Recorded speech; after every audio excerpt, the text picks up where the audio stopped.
اس بستی کے رہنے والوں پر اس سبب سے کہ یہ بدکرداری کرتے رہے ہیں آسمان سے عذاب نازل کرنے والے ہیں، اور ہم نے سمجھنے والے لوگوں کے لیے اس بستی کی ایک کھلی نشانی چھوڑ دی۔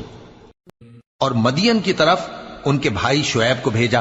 تو انہوں نے کہا، اے قوم، اللہ کی عبادت کرو اور روز آخر کے آنے کی امید رکھو اور ملک میں فساد نہ مچاؤ۔ مگر انہوں نے ان کو جھوٹا سمجھا، سو ان کو زلزلے کے عذاب نے آ پکڑا اور وہ اپنے گھروں میں اوندھے پڑے رہ گئے۔ اور عاد اور سمود کو بھی ہم نے ہلاک کر دیا، چنانچہ ان کے ویران گھر تمہاری آنکھوں کے سامنے ہیں، اور شیطان نے ان کے اعمال ان کو آراستہ کر دکھائے اور ان کو سیدھے رستے سے روک دیا، حالانکہ وہ دیکھنے والے لوگ تھے۔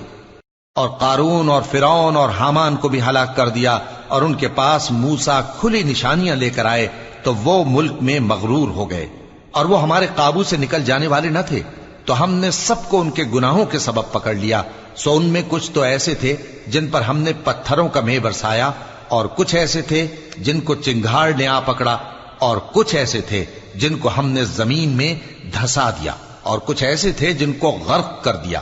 اور اللہ ایسا نہ تھا کہ ان پر ظلم کرتا، لیکن وہی اپنے آپ پر ظلم کرتے تھے۔